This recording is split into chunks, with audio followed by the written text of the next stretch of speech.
Nappel dañu ko daal di teg loxo Frédéric Nappel nag gendarmerie nationale bu nekk foofu nga xamante ni mooy ñagis nag nekk ci diwaanu Ziguinchor ci benn village la ñu ko daal di tegal loxo di ko toppee vol de bétail maanaam ay jur lañ doon sàcc moom nag ki nga xamante ni garde rapproché ki nga xamante ni moom mooy Adji Sarr la woon wala sax moom la Kéwoulo moo daal di joxe xibaar bi xam ngeen ni nag Adji Sarr jamono bi ñu ngi naan mi ngi diwaanu Suisse waaye garde rapproché bi nag gendarmerie nationale bu Sénégal moom moo ko daal di teg loxo maanaam gendarme yi jokk ci digal boobu noonu jamono bi ci li nga xamante ni moom mooy ab sàccum njur moom nag dañu jàpp benn li nga xamante ni mooy chèvre bu ñu waxee chèvre nag je pense que mooy bëy moom ci boppam lañu daal di fekk ci biir këram daal di koy teg loxo ba ñu ko tegee loxo jàppee takk ko nag ba mu dëgër waaw bëy ba daal la ñuy takk xam nga bëy sàcc ko sax déjà dafa jafe nga jàpp bëy xamu foo koy kiwee jàpp ko takk ko ba mu dëgër daal dem ak moom ci la ab plainte daal di jub ci ki nga xamante ni moom bëy bi mu plainte bi jubee rek ñu am ñu teg loxo moom ñu daal di ko ci tegaale loxo ñu placé ko en position de garde à vue jamono ji ñu wax ak yéen muy Frédéric Nappel moom jamono bi mi ngi ci kaabu fi nga xamante ni mooy tribunal au Ziguinchor ñu war ko présenter le procureur Abdou Khadre Diop moom mu war a prononcé wu ci li nga xamante ni moom mooy mbir moomu l'ancien policier moom nag bi nekk première apparition daanaka ci ab dossier bu ñu médiatiser ndax moom nag ñu bëri en tout cas xamuñu ko woon publiquement ndax da doon faral di làqatu mais moom moo doon faral di accompagner ci ay ki nga xamante ni moom mooy Adji Sarr ak Omar moom nag accompagné lors de son audition devant le juge Omar Maham Diallo au fil du temps c'est-à-dire que moom ci boppam sax daan na faral di bokk ci ñu doon wattu kaaraange ki nga xamante ni mooy Omar Maham Diallo te aussi am na histoire ak waa Pastef donc mu mel ne lépp daal ak Adji Sarr mu mel ne comme ni ñu wax ni képp ku duggoon ci jafe-jafe Adji Sarr wala nga ànd ci wala nga ko doon jàppale jafe-jafe yi daal daa mel ne tegoo ko gul sa yow mais kii moom moo ko yóbbee boppam parce que moo doon dem di sàcc aussi. bon waaw nañu xam ne peut-être am na toujours la présomption d'innocence circonstances yi nga xam ne tey jii lañ ko arrêté puisque ça reste encore à déterminer donc waaw ñu xam ne rek doy na waar daal waruñoo dem ba peut-être koo xam ne moom war a artu ñu koy fekk ci yii nii su fekkee moom moo ko def donc dina doon lu xaw a ñaaw te nag sama waaje Abdou Khadre Diop de moom xam naa ne fawluwul de il ma ne woon Kolda ma ne woon le procureur de la République de Kolda am naa occasion liggéey ak moom ci yenn dossiers yoo xam ne si ça entre dans le cadre de nos activités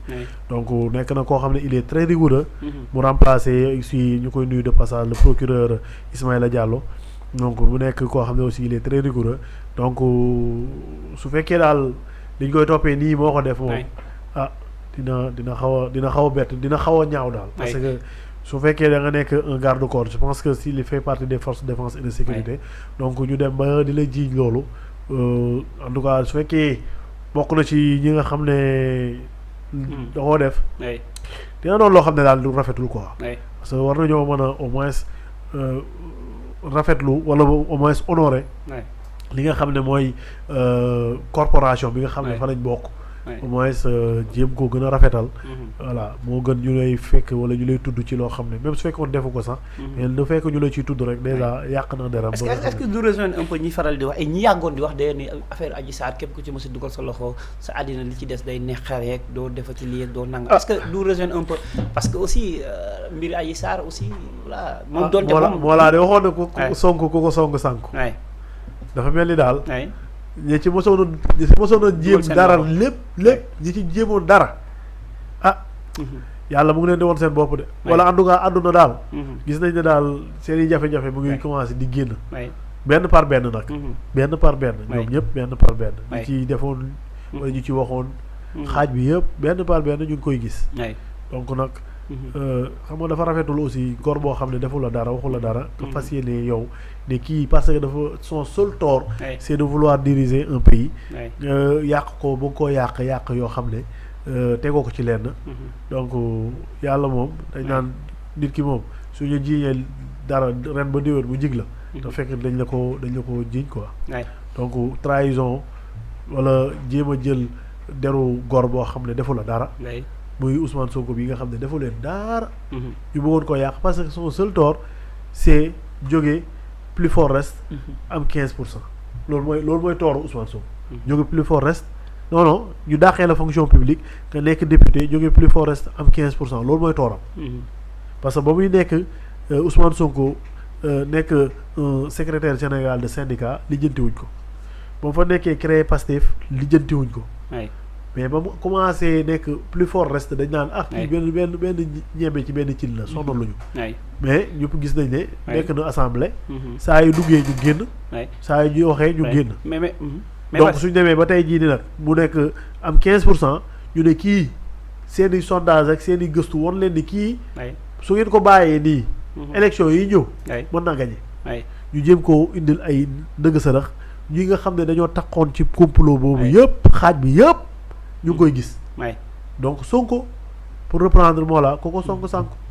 mais juridiquement lan moo ko ci mën a topp. parce que Sénégal aussi le vol de bétail dañ ko criminalisé woon. donc déjà su fekkee la première des choses mooy da ngay dem instruction. donc su fekkee vol de bétail l'instruction est obligatoire. donc il faut mu dem instruction ñu vérifier. est-ce que moom moo def wala defut après si boobu lañ koy door a mën a daan ci daan yi nga xam ne moom la. donc jàppuma disposition. vol de bétail bi. donc moom moo koy moom lañ koy mën a daan quoi.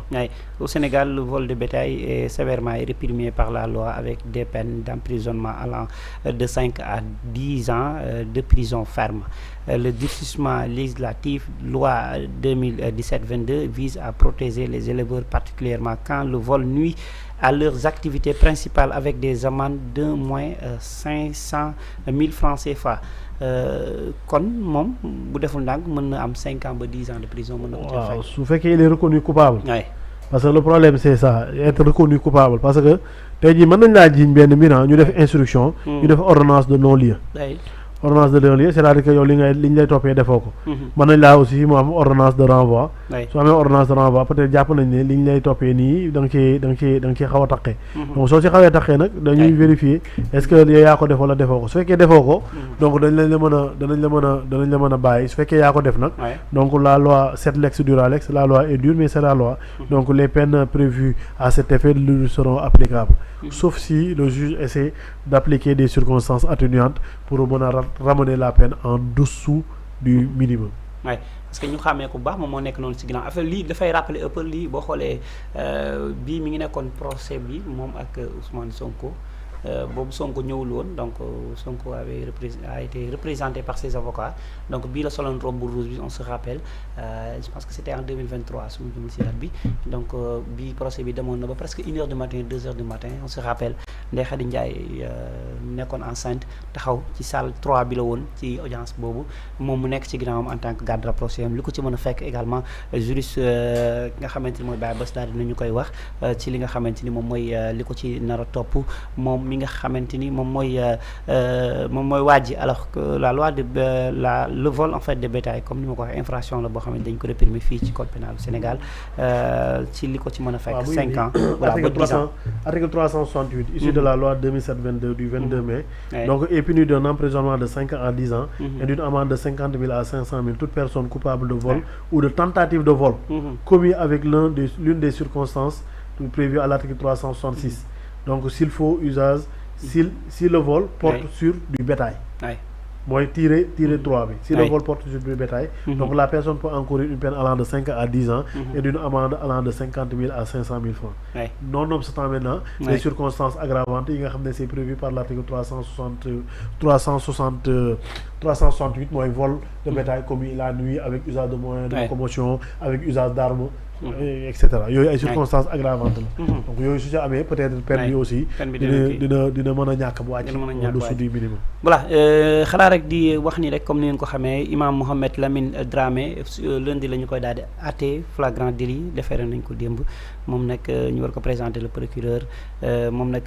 li ñu koy toppee l'appel à l'insurrection la ñu koy tuumaal ak suñu frère bi nga xamante ni moom mooy Daouda Wali bu Feeling Dakar également moom flagrant délit la ñu koy yóbbu lundi bi tamit la ñu koy atte la ñu koy présenté procureur pour atte ko ñoom ñaar ñëpp bon wala sax ki nga xamante ni moom mooy Wali moom muy bokk ñun l'équipe de Jàllale TV mu ngi koy ñaanal jàmm ci lundi bu daal di taxawee ñu bàyyi ko mu ñibbi ndax mine de rien aussi suñu collègue journaliste la mais suñu camarade la aussi ñu ngi koy ñaanal bu baax a baax moom Daouda Wali di ko soutenir voilà waaye nag l'appel à l'insurrection imam Mohamed Lamine Dramé bi mën nga ci sànni ñaari kàddu xëy na ñu daaneel. bon parce que li mu wax mooy Ousmane Sonko képp ku pare pour Ousmane Sonko jaral la sa bakkan bu ñu ko neree sànq wala bu ñu ko neree nangam. képp ku mu jaral ñëwal nga signé loolu ndax. l'appel à bon man du ma jàpp ne appel à insurrection la. parce que appel à insurrection mooy nga woote pour ñu nasaxal benn nguur. mais moom dafa wax ne ñi nga xam ne par rapport ak ñi nga xam ne pare nañ pour ñu protéger la candidature du président Ousmane Sonko. tey jii am na ñoo xam ne pare nañ pour ñu protéger la candidature de Ousmane Sonko. donc est-ce que protéger la candidature de Ousmane Sonko c'est un appel à insurrection. jàpp naa ne am na ku fi waxoon ne. su laajee sax ñu def coup d'état ñu def ko te jàpp naa ne dañ koo convoqué bàyyiwaat ko. jàpp naa ne kàddu yooyu noonu. Pape Malick Ndour wax na ko fii Doudou Wade wax na ko fii jàpp naa kàddu yooyu ñoo gën a sévère kàddu yi nga xam ne moom la imam wax et donc comme jot nañ ko ci arrêté dañuy ñaan rek peut-être le procureur il soit beaucoup plus clément à son égard peut-être aussi fam koy waxee ak fañ koy analyser bokkul donc di ko ñaanal jéggal ci wàllum kàddu yi nga xam ne peut-être moo fi jib te peut-être ñun yàgg nañ ko suivre nekkul koo xam ne il est habitué di wax ay yenn kàddu yoo xam ne ñu ñàkk worma la jëmale ko ci kilifa malheureusement nag dafa nekk ñoo xam ne dañoo bokk ci ñoñ ñi nga xam ne dañoo bëgg Ousmane Sonko ba amu ci sago donc ci loolu donc souvent yenn kàddu yi mën na peut-être ñenn def ko yenn analyse mais en tout cas imam bii de ma ko yàgg di suivre ci seen yenn confrères yi niruwuma koo xam ne dina woote pour ñu nasaxal nguur donc jàpp naa ne Bougar li mu fi wax moo gën a garaaw Pape Malick Ndour wax na fi kàddu yu gën a garaaw l'autre Doudou Wade wax na fi ay kàddu yu gën a garaaw te dañoo yem ci convocation ñu entendre leen ñu dem ñibbi man dama yaakaaroon ne sax peut-être ça va suivre le même cours alors malheureusement nag le procureur de la République il est le maître des poursuites su ko neexee mu topp su ko neexee du topp donc loolu moom cëggal guyam la su ko neexee mu topp su ko neexee du topp comme moom dem na ba topp nii dañ koy ñaanal clémence rek moom ak seen confrère boobu aussi ñu leen di ñaanal ko clémence voilà ñoo xam ne peut-être aussi mën na arrivé comme lu may wax souvent rek yàlla nañu yàlla musal ci accident làmmiñ parce que soo waxee kàddu gi jib na mënatoo ko delloo fu mu jógee woon te donc nit ki su ci xesee ba jàpp peut-être surtout procureur de la République su si xesee ba téye mën na am infraction boo xam ne mën na koo viser maintenant est-ce que le tribunal dina jàpp ne infraction la est-ce que daan bi aussi dina la ko daan donc ñu leen di ñaanal rek jéggal di xam ne peut-être aussi kàddu yoo xam ne rek la day yokk ci kàddu yi nga mais kàddu yu moom yi gisoo ci infraction en tant que juriste en fait gisoo ci l'appel à l'insurrection bon kàddu yi li ma jot a dégg moom laa pourtant wax naa la ko début nee man li ma jot a dégg de gisuma ci loo xam ne nit ki day woote pour ñu nasaxal nguur parce que moom li muy woote li ma comprendre ci ay kàddu yi li muy woote mooy nañu protéger la candidature du président Ousmane Sonko et képp koo xam ne pare nga pour ñu protéger la candidature du président Ousmane Sonko ñëwal nga inscrire ci liste man loolu laa comprendre ci li nga xam ne kàddu yu mu yëkkati maintenant nag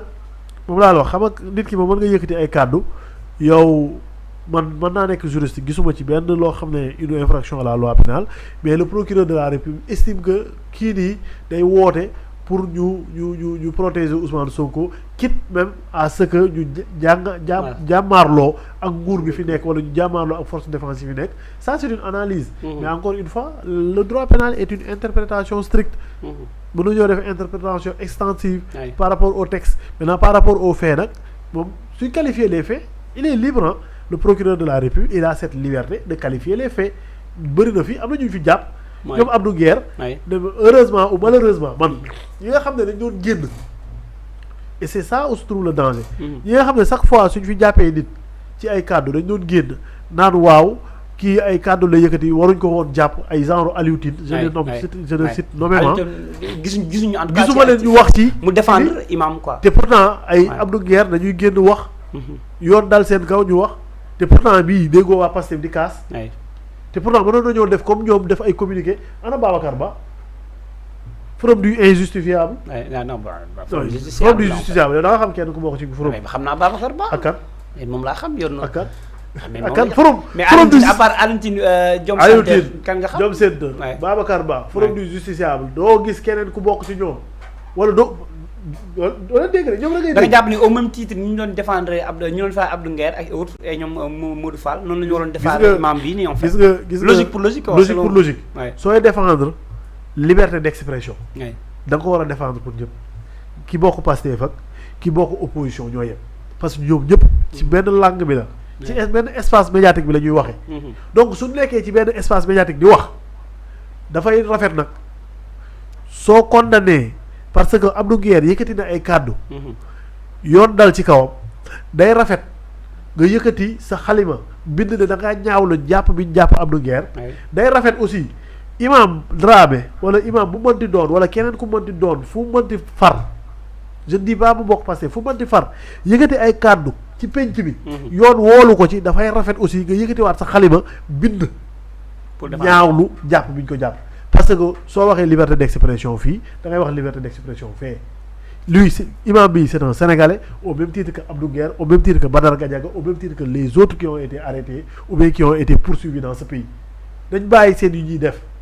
parce que wax na jëmale ci Ousmane Sonko rek yow Ousmane Sonko neexuloo doo ci bind doo ci wax luy loolu Babacar Ba fii la lu fi waxu na wax ci lii suñu amee lu ñu wax mu ngi wax ci lii te dégg naa ko barki démb muy nekk ci TFM di wax loo xam ne gis nga nañu def ndànk ñun ñëpp ñi nga xam ne yàlla dañoo natt ñuy wax ci télé yi di bàyyi xel li ñuy wax mënoo défendre démb de criminalisation amul njëriñ tey ngay ñëw di défendre naan criminalisation la ñu war a def nañ ci bàyyi xel. Babacar xam naa dañ ko woo sax pour jéem a seq ak moom émission parce que voilà jàppoon nañu bés pour def ak moom émission xam naa ma xawoon jege ci diggante bi sama xel ñëwaat na ci. dañoo waroon am rek dañoo waroon am plateau bu gën a yaatu. non dina am incha allah rabi dafa la war ñaan dina am incha allah rabi mais ma bàyyi la nga tàggatoo si Bas ma bàyyi la nga tàggatoo. waaw bon di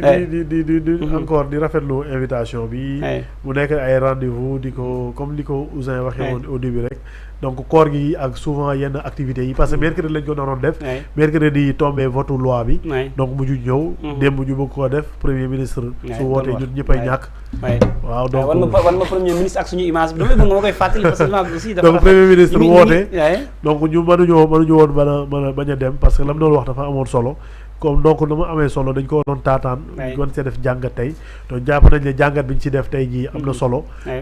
donc di rafetlu également comme li ma ko waxee invitation bi. di nuyu ñëpp ñi nga xam ne ñu ngi ñu doon suivre sur Jàllale TV. donc lépp lu ci dëgg rek ñu xam ne jàmbi ba matul. lépp lu fi rafet la ñu xam ne laaw buur bi la donc di sant ñëpp di leen gërëm di leen jox dig daje ba beneen yoon incha allah. di leen jox dig daje ba beneen yoon incha allah ñu jox leen rendez-vous ngeen savourer un peu les belles images de Jàllale TV en fait mais sëñ Mbacke lan mooy sa problème ak tey image yi mais sëñ Mbacke tey image benn place sëñ Mbacke man jëru may feeñ garaaw mais sëñ Mbacke man bu ma feeñ mais lii dafa rafet c'est vrai dama ko wax ni image Jàllale TV dafa rafet donc sama chroniqueur wax na ko donc lii ma dama koy dagg yóbbu ko Facebook pour Facebook xam ne nag direct bi gën a leer bi gën a am son bu baax c'est waaw mais gars yi sax si commentaire yi nee na image yi set na trop quoi image dafa set gis nga lii suñuy propre caméra la en fait c'est-à-dire que suñuy caméra moom mooy diffuser lu mel ni nous étions en direct hier gis ngeen lii nga xamante ni nag ñun ñoo leen ko woon suñu cameraman Fall moom mënoon filmer topp Ousmane Sonko ba ni mu toogee ak ni mu doon déwanteeg Birame Souleye suñu réalisateur bu mag bi sëñ Mbacke di ñu ko mënaat ànd ceeg sama frère sama doomu ndey Fadel nag lu rek lay wax Abdel léegi-léegi ci kanam lañ jox rendez-vous dinañu dem seqe waxtaan bi nga xamante ni mooy docteur Niang bu suma assistance moom nag dinañu seqe moo waxtaan incha allah jàngat de façon globale yi gën a fës actualité bi Baye Bass maa ngi lay ziar baax a baax di la wax merci beaucoup. ok donc ñu joxal ne dig daje ba incha allah voilà amul koy nuyu c'est bon.